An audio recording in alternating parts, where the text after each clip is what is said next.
había obispos más comunicativos, pero hace casi 30 años. ¿Sí? No, más, a finales del siglo pasado. Sí. Ahora, a finales del siglo pasado había obispos más combativos. Ajá, combativos, que no le tenían miedo a la prensa, que se veía un mayor compromiso social, ¿no? Bajo llave, el podcast de información socio-religiosa contada por los periodistas.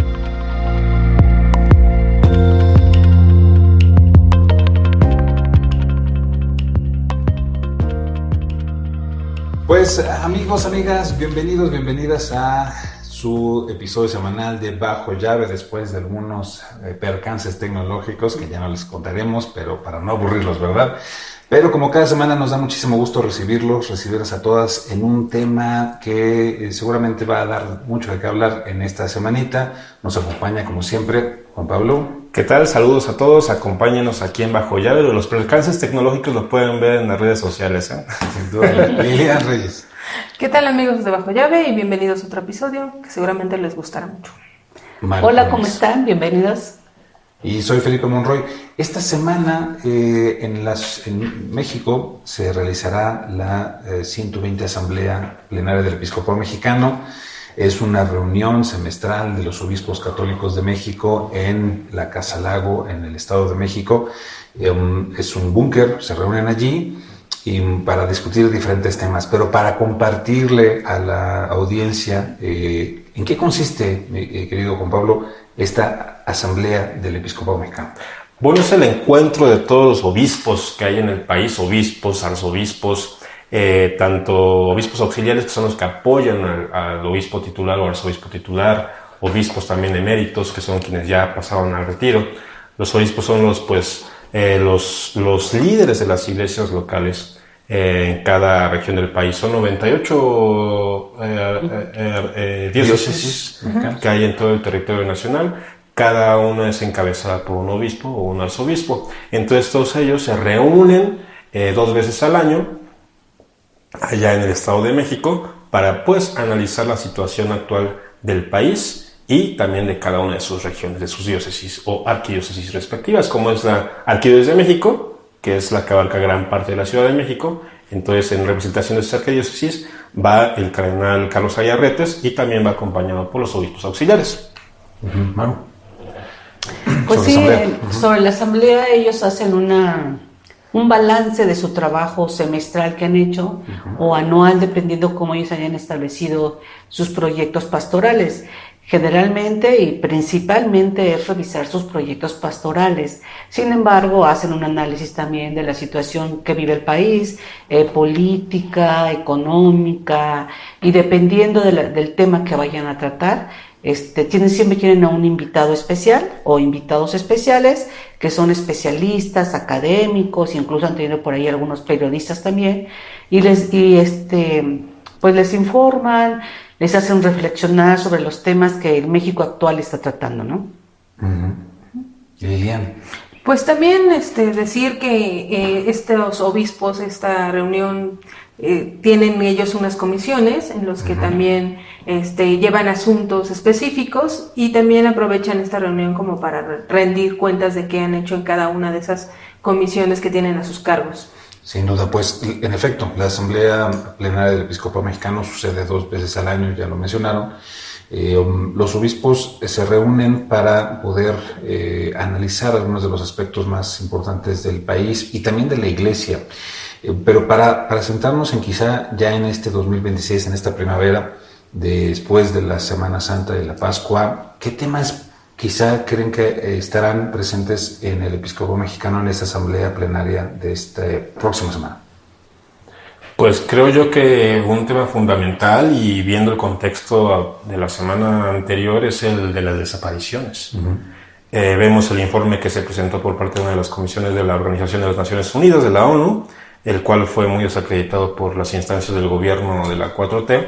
Sin embargo, creo yo que, al también ser aceptado por todas estas personas que son familiares, o sea, víctimas indirectas de las desapariciones, pues debe ser uno de los puntos medulares que deben tratar los obispos, los arzobispos durante esta asamblea plenaria, al ser una de las grandes tragedias que aqueja a México actual.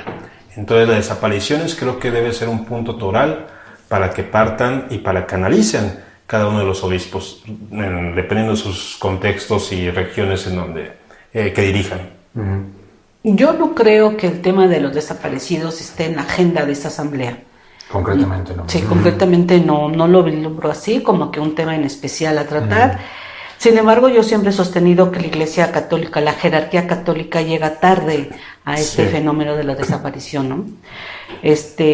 Hay iglesias más pequeñas que han trabajado desde hace 10 años acompañando a las madres buscadoras, a todos estos colectivos, y realmente pues asoleándose, buscando con pico y pala en esos campos donde a veces reciben una llamada para ir, ellas están ahí. Estos clérigos han estado también presentes con ellas desde hace muchos años, y la Arquidiócesis de México empezó a tomar alguna bandera con el obispo auxiliar Francisco Javier Acero hace como año y medio, 2 años, empezando a tratar de reunir de nuevo estos colectivos. Hace poco hubo una misa en Basílica de Guadalupe, lo cual les agradecieron mucho a las madres buscadores, que por lo menos se les haya abierto la basílica, se haya dado una misa.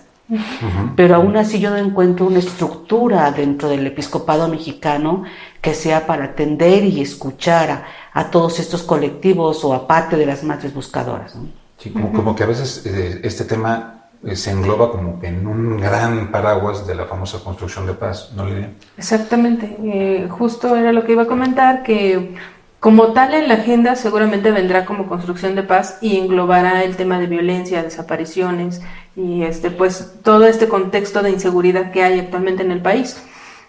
Porque, bueno, ellos han estado emprendiendo el diálogo por la paz. Apenas este fin de semana tuvimos un esfuerzo en el que se oró por la paz y se rezó el rosario, convocado por estos diálogos por la paz. Entonces, como tal, yo no creo que hablen así específicamente de desaparecidos o de pues inseguridad, robos, demás, sino que se hablará de construcción de paz. Claro, claro.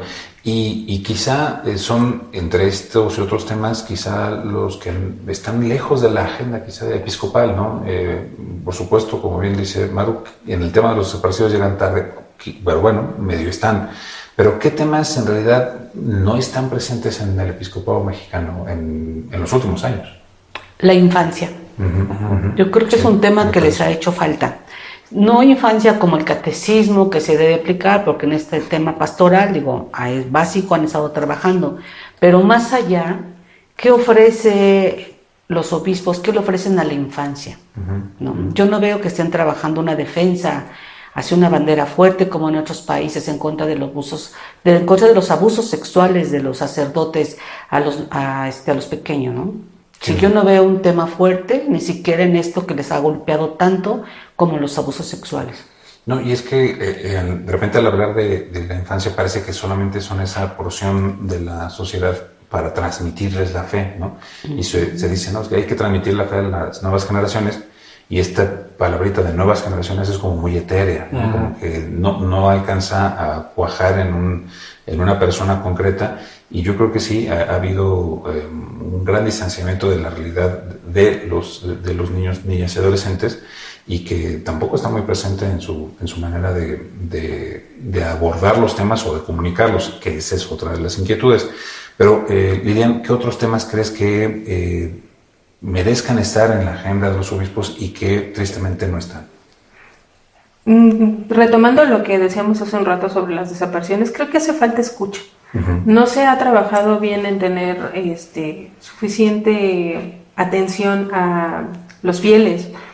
No puedes ir a un lugar y exponer cuáles son tus faltas, los problemas que hay como persona, sobre que a veces no tienes empleo, sobre que a veces pues no te alcanza para llegar a la quincena, porque todavía son temas que se viven diariamente y que nos aquejan y nos preocupan a todos como personas comunes.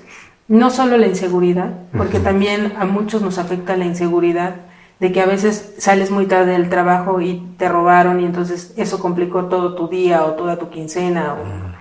Y además, pues también está lo de las madres buscadoras, que finalmente no tienen un refugio, no reciben el auxilio o el confort para que decir, aquí tienes una mano, ¿no? Tienes alguien que te puede ayudar, al menos espiritualmente. Entonces creo que falta todo ese trabajo de la escucha, pero también se debe mucho a la falta de vocaciones, a que no tenemos el suficiente personal o sacerdotes o personas encargadas de dar esa ayuda espiritual, ¿no? No, y eso sí ha estado muy frecuente en los últimos años, ¿no? El tema de la crisis vocacional en la iglesia, pero quizás se aborda desde esa perspectiva. Nos hacen falta vocaciones, necesitamos religiosos, sacerdotes, pero sin desarrollar con más claridad qué es lo que está pasando en la sociedad como para que se acerquen a ellos, ¿no? Sin estructurar una pastoral con los laicos, ¿no? Porque hay muchos agentes pastorales en todos los templos, entonces hay que echar mano, los obispos deberían de estructurar esta parte, ¿no? ¿Cómo coordinar los esfuerzos con los laicos? ¿Cómo brindar esa confianza? ¿Cuáles estarían preparados para participar en esos centros de escucha? Que ya Monseñor Garfias, Carlos Garfias, cuando estuvo en Acapulco, en esta arquidiócesis, hizo un esfuerzo por establecer estos centros de escucha. Sí. En este proyecto global de pastoral de los obispos, también tienen una parte donde dice que hay que crear centros de escucha, pero hay que ver cuántas arquidiócesis, diócesis han estado trabajando, cuántos hay, si realmente están respondiendo a las necesidades que tienen sus fieles. Sí, como dices, Maru, falta mucha organización. Quizás sí contamos con los agentes pastorales, pero no sabemos cómo estructurar esa atención a los fieles. Sin duda, sin duda. ¿Qué otra cosa, mi querido Juan Pablo, crees que haga falta? Pues primero la falta de comunicación, ¿no? Creo que la falta de comunicación desde el episcopado hacia la sociedad, hacia los fieles, también hacia el propio clero, es algo que ha quejado a los obispos desde hace años, ¿no? Veo que hay mucha inamovilidad por parte de los obispos, no saben cómo comunicar, viven en una cúpula y emiten algún mensaje y pues ellos están esperando, confiando en Dios en que va a bajar, en que la información y el mensaje va a bajar y va a llegar a todo al pueblo de Dios, ¿no?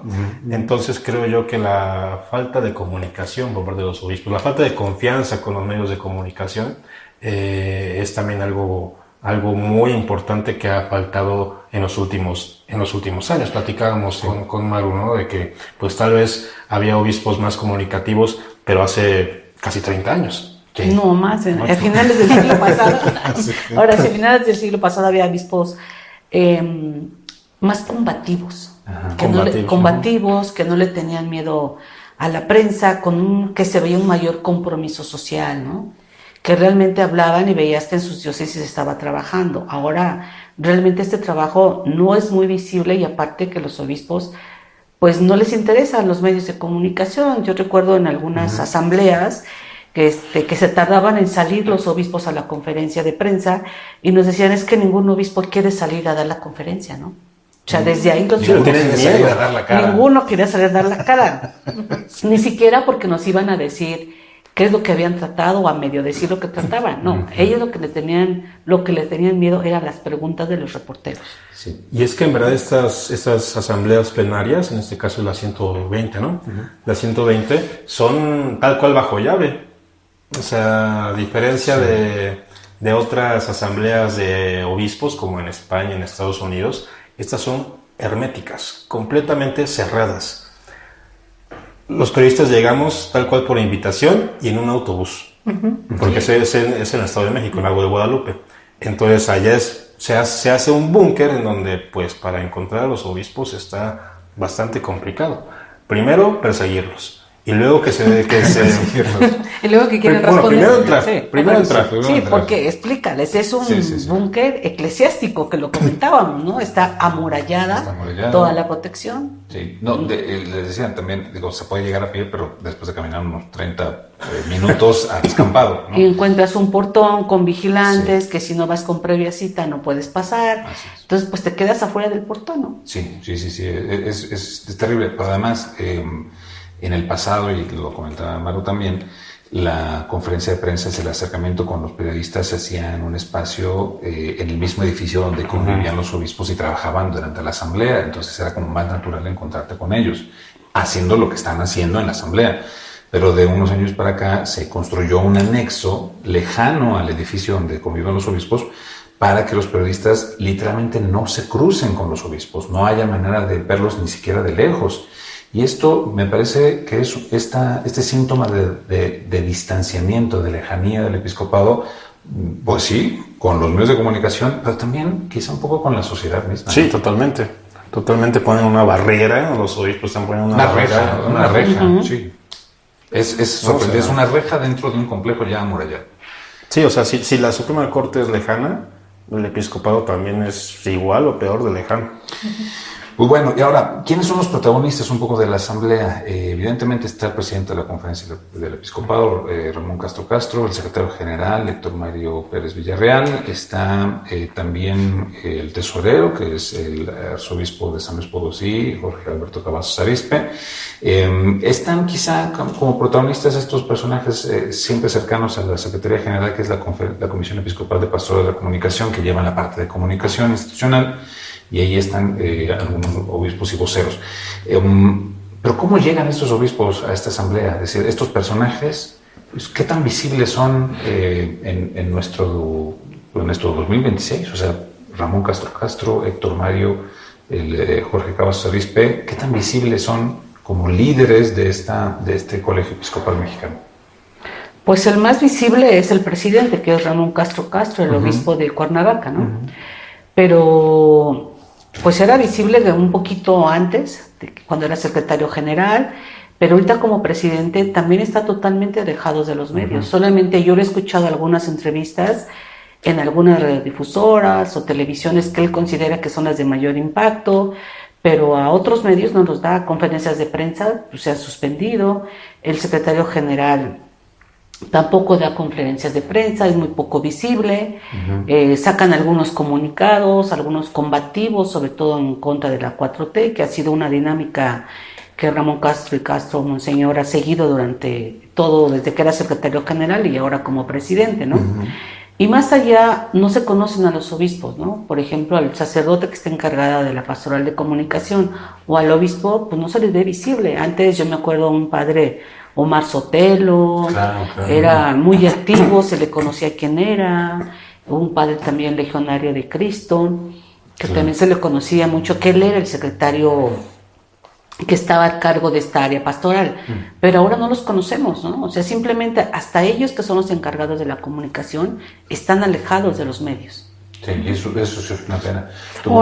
O han apostado por otros medios. O han apostado por otros medios, también es otro. Porque también los hemos visto mucho en redes sociales, porque ahora piensan que las redes sociales los van a acercar más a los fieles, ¿no? Cuando que a veces el mensaje nosotros lo interpretamos de mejor manera, porque ellos dan el mensaje que les quieren dar, ¿no? Con esa transmisión a redes sociales a través de YouTube, ellos comunican lo que quieren comunicar. Pero nosotros como periodistas somos los encargados de hacer el análisis de todas esos mensajes, esas palabras que nos están transmitiendo los obispos, ¿no? Y meterlos en el entorno. Pero es unidireccional, ellos dicen lo que quieran decir, nosotros pero no hay un diálogo, ¿no? Pues no, desafortunadamente no, porque nos limitan a 4 preguntas. Sí, pero es lo que vemos, mira, hay por ejemplo en la Arquidiócesis de México, el cardenal Carlos Aguiar Retes, ¿no? Mucho trabajo de ese equipo de comunicación a través de redes sociales, pero él es cero acercamiento con los fieles de su arquidiócesis. Entonces no puedes tratar de mover todo en redes cuando no hay un acercamiento con tu feligresía. Se va a la basílica donde... O sea, mucha gente no conoce todavía quién es el cardenal, pese a que lleva como 5 años aquí. ¿Quién es su cardenal, no? Algunos todavía recuerdan a Norberto Rivera, que fue el que sí visitó y que tenía más comunicación, y a lo mejor por la problemática que se le aventó durante todo su periodo que estuvo, pero lo recuerdan a él, no recuerdan a Carlos Aguiar. Entonces, ese trabajo de redes, pues al menos aquí en la Arquidiócesis de México, ha fallado. Sí, yo creo que es una trampa ahí el tema de la masividad de datos en lo digital, ¿no? O sea, tenemos 200,000 followers, no sé qué, pero... ¿Qué tal de impacto, no? Dan impacto, pero en realidad pues se virtualiza al pastor, ¿no? Y esa lejanía puede ser una de las cosas que Liliana dice. Si hace falta escuchas que quizá pues todo está haciendo a través de las redes sociales y eso pues distancia al personaje pastoral de la opinión pública, del espacio público y de la ciudadanía en sí. Ahora, hay que reconocer que también la asamblea es un espacio de poder político, ¿no? Es decir, desde toda la vida el episcopado mexicano en la conferencia de la asamblea recibe a los personajes políticos del momento, ¿no? Cuando hay campañas presidenciales recibe a los candidatos. Una vez que ya ganaron algunos de los candidatos, el presidente o presidenta los recibe también en medio de esta asamblea. Son momentos especiales. Durante todo el periodo en el Estado de México se ofrecía un banquete a los obispos, porque evidentemente muchos obispos vienen de todas partes de la República y lo recibe el gobernador del Estado de México. Con Delfina Gómez ha pasado diferente, pero también hay un espacio, ¿no?, para trabajar con las autoridades civiles. ¿Qué temas quizá son los más ríspidos o los que necesita dialogar fuertemente la conferencia del episcopado, los obispos, con el poder político y particularmente el gobierno federal? Yo creo que la libertad religiosa es un tema que los obispos vienen como que arrastrando y que no han logrado concretar algunos acuerdos, una mayor libertad religiosa en México, ¿no? Pero sí recordemos que hay un distanciamiento entre el poder federal y el episcopado mexicano. Esto se dio desde Andrés Manuel López Obrador, sí, claro, que no tuvo un puente para establecer una relación. Su único puente era el nuncio apostólico Franco Coppola, y él decía que nada más se entendía casi con el Papa Francisco, sí, ¿no? Sí, claro. Porque los obispos de aquí no eran como merecedores de su atención. Y Andrés Manuel siempre fue muy crítico al episcopado, pero decía, yo sí sigo a Francisco, es el único católico. Por eso el episcopado fue muy crítico también, con él, claro, hasta la fecha, ¿no? Sí. Entonces hay un rompimiento muy fuerte que la actual presidenta no ha logrado romper. Ese distanciamiento continúa. Mientras no haya un acercamiento, un diálogo, ¿de qué manera se podría trabajar en conjunto? No, y además llamar los días santos 4 días de descanso, nada más. Pues sí. O sea, incluso también es más distancia de la... Sí, yo no veo que la presidenta quiera como que arreglar el problema de López Obrador. Pero quería que el Papa viniera a México. ¿No? Bueno, eso sí, pero eso es tema de conveniencia política. Pero así como que quiera, que desee mucho un acercamiento con los obispos, no creo. Y después también de que el famoso tema de la firma de los acuerdos por la paz, que ella no estaba de acuerdo con el diagnóstico, pero pues aún así firmaba. Es verdad, claro, así es. Pues libertad religiosa es un tema que... Debería de ir como en otros años siempre el encargado de gobernación. Sí, Habría que ver si en esta ocasión la Secretaría de Gobernación accede a ir y ver qué acuerdos pueden tratar ahí, ¿no? En un tiempo que estuvo muy fuerte, trataron acuerdos sobre migración, por ejemplo, ¿no? Claro, esta atención a migrantes, pero bueno, se hace por varios años. Entonces ahora yo no sé si vayan a tratar algo, si es que asiste, pues de desaparecidos o algún otro tema que traigan ellos en agenda, ¿no? Sí, porque pueden colaborar, o sea, hay unas grandes áreas de oportunidad para colaborar en instituciones religiosas y del Estado mexicano.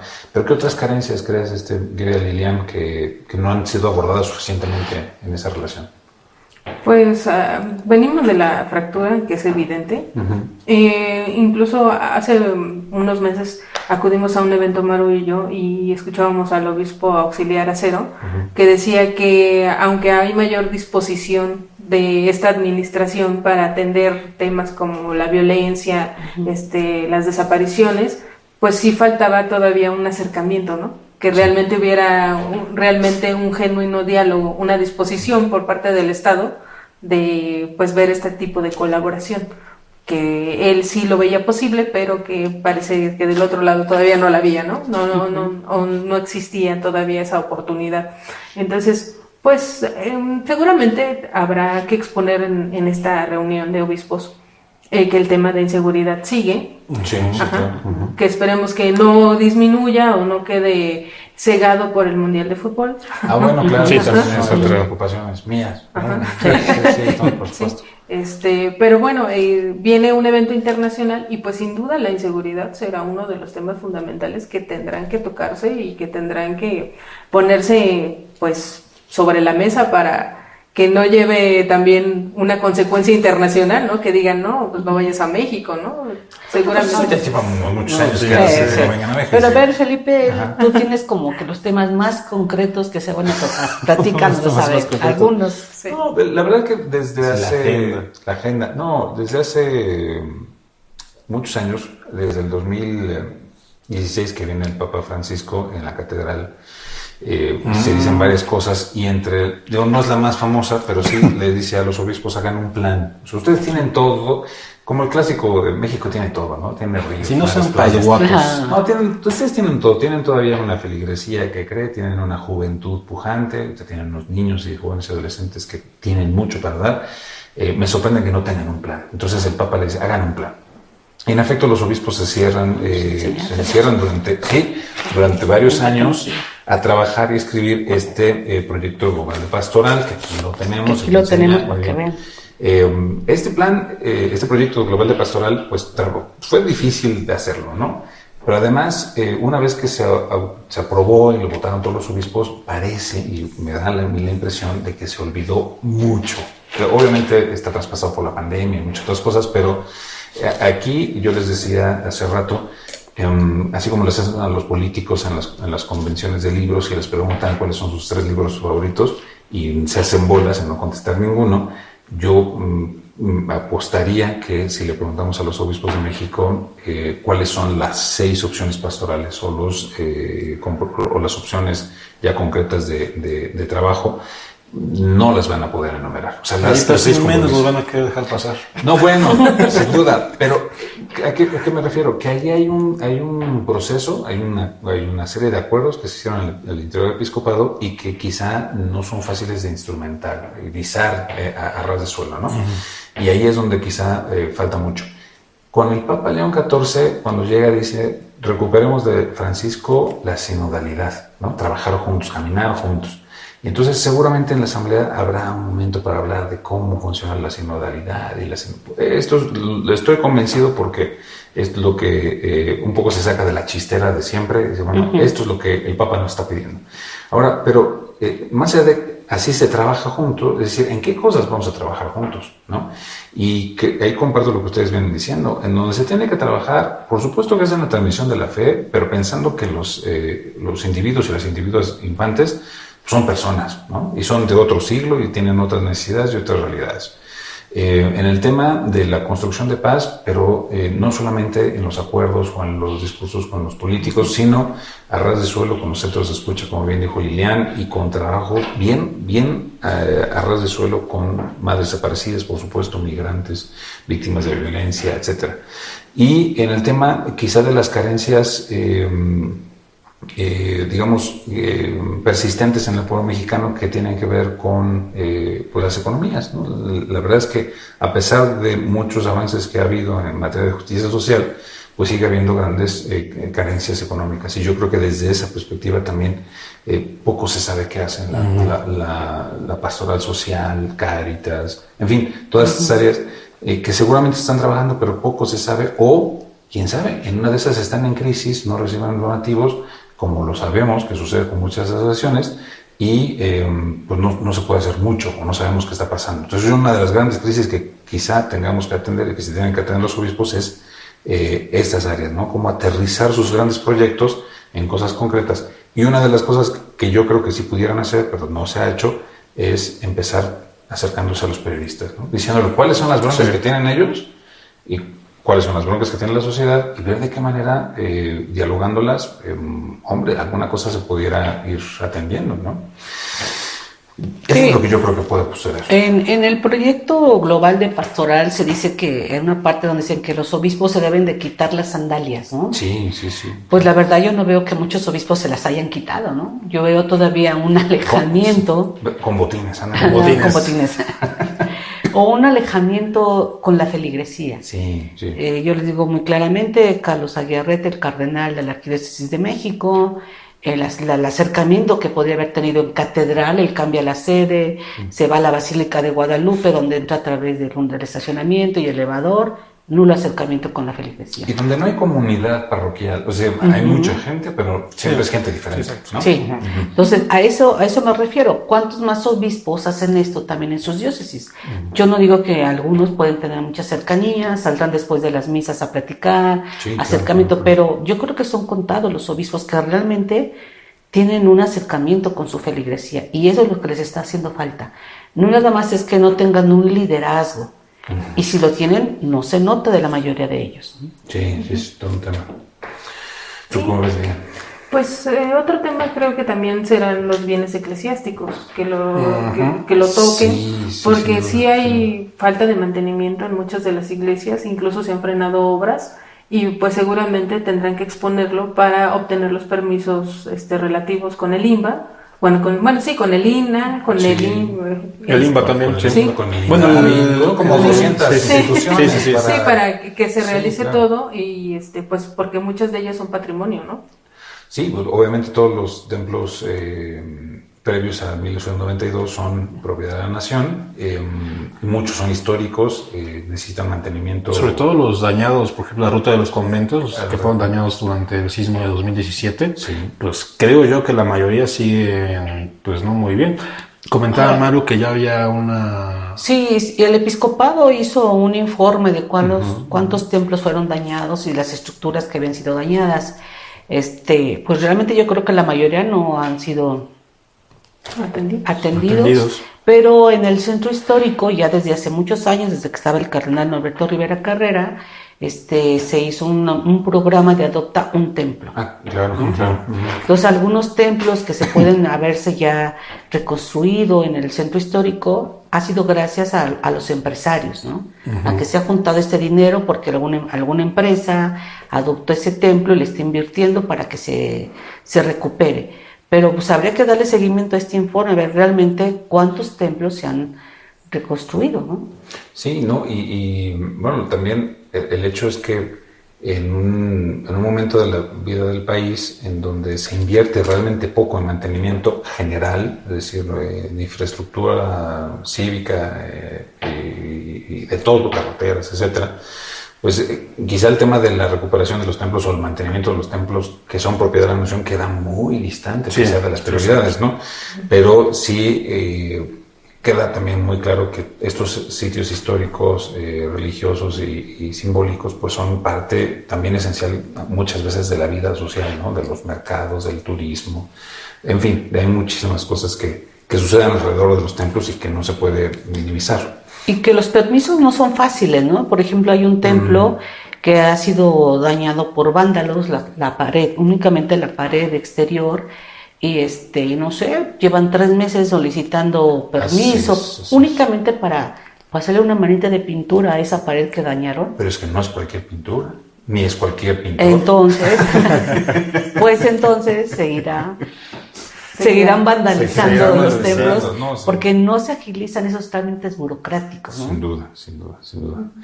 Bueno, y hay un tema allí que yo creo que sí es de preocupación para el episcopado mexicano, el tema de la falta de vocaciones y cómo convencer a los jóvenes de que la vida religiosa es una vocación interesante para la vida, ¿no? Digámoslo así. Ahí cómo lo ven, qué cosas realmente le hace falta al episcopado para acercarse a la juventud. Creo yo que le hace falta mucha planeación. O sea, creo que en todos los temas le falta planeación. Pero en particular respecto a la crisis vocacional que se lleva actualmente, hay mucha distancia entre el episcopado, entre el clero y por supuesto entre los jóvenes, ¿no? No han sabido o no se ha sabido encontrar ese punto para lograr convencer y atraer a la juventud hacia la iglesia.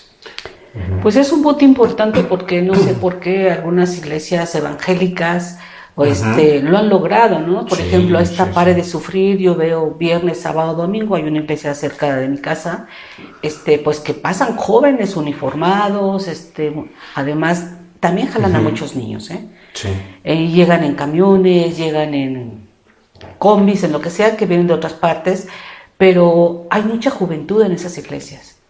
Y en las iglesias cercanas, yo no veo la juventud que veo en esa iglesia, ¿no? Sí, se ve muchísimo Entonces, adulto mayor. pues, podrían pedirle un asesoramiento ahí a estas Sí. iglesias, o ver, estudiar qué es lo que a ellos sí les ha funcionado. ¿Por qué la iglesia católica, en lugar de atraer jóvenes, los está perdiendo? Sobre todo en las grandes ciudades, ¿no? Sí, sin duda. Sí, yo creo que es cuestión de sensibilidad, ¿no? También de Claro. escucha, de saber qué él como iglesia puedes ofrecerle a las generaciones, a las nuevas generaciones, ¿no?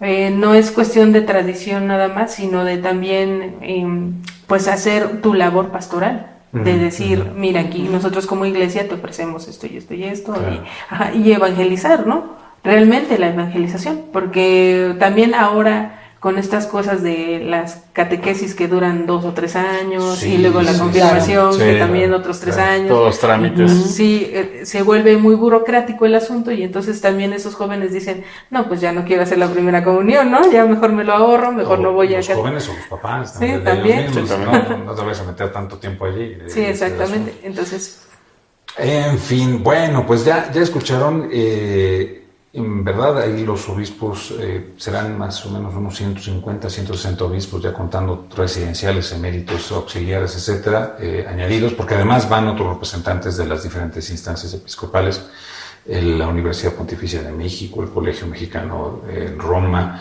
obviamente institutos de formación teológica, la comisión de la Basílica de Guadalupe, en fin, residencias sacerdotales.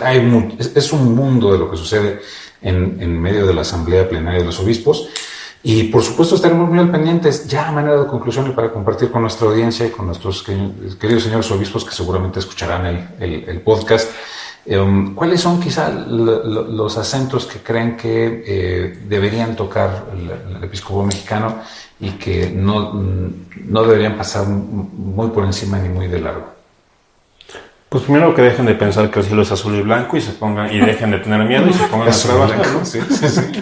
¿No? Creo que sin temores aborden los temas, las verdaderas problemáticas que hay en el país, que hay en sus respectivas diócesis, que generalmente son los mismos, nada más que a menor escala, y que aborden el tema de los desaparecidos. Lilian. pues que dejen de tenerle miedo a la prensa.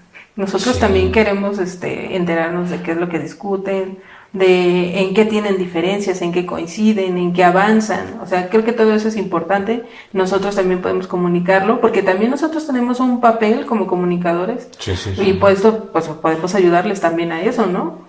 No solo para transmitirle el mensaje a los católicos, sino también a todos, porque todos escuchan el mensaje, todos leen los medios de comunicación, o sea, como una forma de hacerlo más plural, ¿no? Para que no nos digan, solo 4 preguntas, por favor. Sí. Gracias. Mar. Pues yo los llamaría realmente a ponerse las sandalias. Claro. A ponerse las sandalias, a conocer a su feligresía, y concluiría con un comentario. Hace poco estoy platicando con la historiadora y politóloga Mónica Uribe, Ajá, claro, que conoce sí, muy sí, bien sí.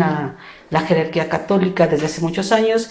Ella me dijo que los actuales obispos están en una inmovilidad clerical generalizada, Sí. que es muy grave, Sí, que tienen una imagen desgastada por todos los abusos sexuales de los clérigos, y también que deben de ser transparentes. Y en esa transparencia es a la que nos referimos nosotros. Conocen ellos sus informes de las pastorales, cómo están trabajando, pero más allá de ese bajo llave que están en su muralla del episcopado mexicano, nadie más lo conocemos, ¿no? Sin duda, es una deuda social que tiene justamente, ¿no?, el episcopado. Y compartiendo, y además pues sumándome a todas estas inquietudes que han manifestado aquí los colegas, pues también que no se dejen llevar por las modas. Es muy tentador subirse al tren del mame, como dicen ahora. Como viene el Mundial, seguramente querrán decir alguna cosa del fútbol. Yo creo que no Esperemos que tendrían no. que hablar, viendo que hay muchísimas más urgencias y otros temas de mayor interés entre la ciudadanía y la Iglesia Católica Mexicana. Pues nada, pues nos despedimos. Los escuchamos la próxima semana, por supuesto, aquí en Bajo Llave. Juan Pablo Reyes.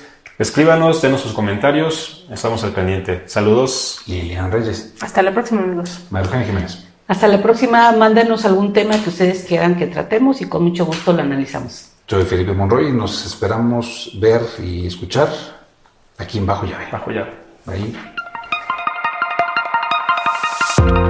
Bajo Llave, el podcast de información socio-religiosa contada por los periodistas.